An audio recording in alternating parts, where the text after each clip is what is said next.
Dewan Juri yang terhormat, kami percaya sebagai manusia kita tidak dapat menyamaratakan kemampuan ataupun kompetensi manusia hanya dilihat dari hasil nilai ataupun tes akademik yang notabene-nya bersifat general.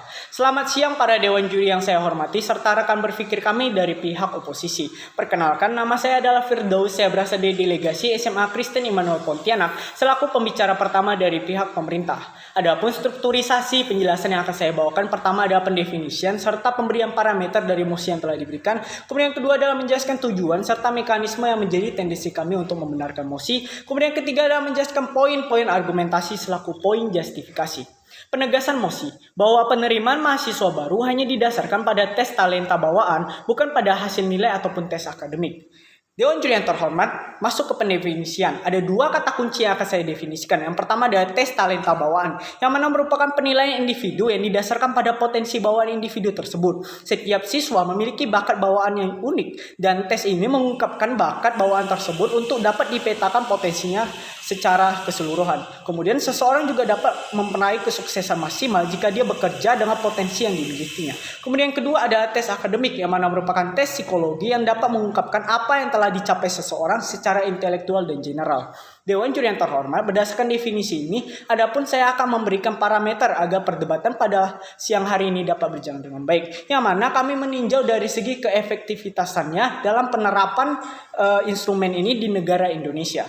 Masuk ke ranah tujuan, ada dua tujuan yang melatar belakangi dari pembenaran mosi. Yang pertama adalah untuk meningkatkan kompetensi kerja dengan jaminan kesuksesan sesuai dengan bidang ketika mereka selesai kuliah nanti. Dewan Juri yang terhormat, status quo sekarang ini menunjukkan tes-tes perguruan tinggi masih didasari dengan tes akademik. Sebagai contoh SBMPTN, SNMPTN, jalur mandiri dan lain sebagainya, yang menurut kami ini sama sekali tidak dapat mengakomodasi secara akurat kemampuan ataupun kompetensi dari mahasiswa itu sendiri. Kemudian status quo juga menunjukkan banyak mahasiswa yang mendapat pekerjaan yang tidak sesuai dengan bakat dan minat mereka sendiri, karena disebabkan fokus mereka terbagi ataupun terbawah dan stigma-stigma mereka tergeser dari tes-tes akademik yang sering diberikan oleh universitas-universitas yang memang belum dapat mengakomodir semua potensi mereka yang sebenarnya. Dewan Juri yang terhormat, oleh sebab itu kami meyakini dengan adanya tes talenta bawaan ini memang benar dapat meningkatkan kompetensi kerja ataupun menjamin kesuksesan mereka dengan jaminan prospek yang kedepannya dapat lebih baik lagi ketika mereka selesai kuliah nanti. Dewan Juri yang terhormat,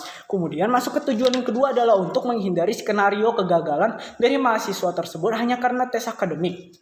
Dewan Juri yang terhormat, status quo sekarang ini menunjukkan banyak mahasiswa juga yang telah gagal masuk ke universitas karena mereka gagal dalam seleksi akademik. Padahal mereka memiliki potensi ataupun bakat yang menjanjikan. Sebagai contoh, seorang calon mahasiswa ingin memiliki sebuah kemampuan di bidang informatika. Dan ketika mereka ingin masuk ke PTN tertentu, mereka harus mengikuti tes universitas akademik sesuai yang sudah saya jelaskan di status quo. Dan mereka gagal karena mereka nilai kimia ataupun matematikanya kurang semisalnya. Nah, hal ini sama sekali kita tidak dapat memastikan bahwa mereka itu gagal karena memang mereka memiliki kompetensi ataupun kemampuan yang rendah. Kita tidak dapat menjamin hal tersebut, Dewan Juri yang terhormat, karena setiap orang ataupun setiap mahasiswa tersebut memang memiliki kemampuan ataupun bidang mereka masing-masing, sehingga kita tidak dapat menyamaratakannya dengan hasil nilai ataupun tes akademik saja, Dewan Juri yang terhormat. Masuk ke ranah mekanisme sebagai perealisasian daripada tujuan yang sudah saya jelaskan.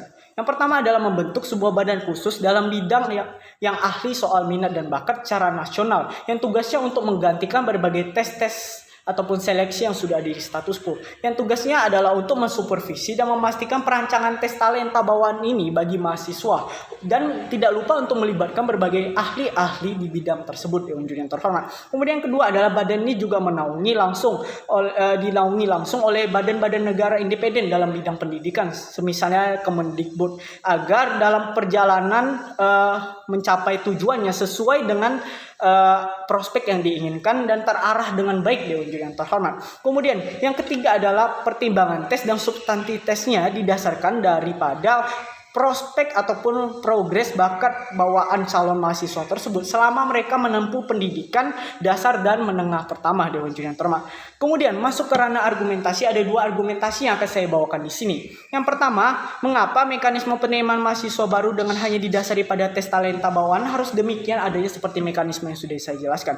Yang mana kami menarasikan kami membentuk sebuah badan khusus agar berbagai keperluan dan teknis yang dijalankan dapat adil dan merata secara nasional. Semisalnya kita tidak membentuk sebuah badan khusus ini, maka kebijakan-kebijakan ini akan diterapkan secara independen di berbagai universitas. Dan tentunya hal ini dapat menyebabkan sebuah teknis ataupun mekanisme yang berbeda-beda dari setiap universitas sehingga dapat memunculkan skenario terburuk adanya ketidakadilan. Oleh sebab itu kami yakin dengan adanya badan khusus yang memang mengakomodir semua hal terkait bidang ini dapat memberikan sebuah keadilan secara merata dan dalam skala nasional.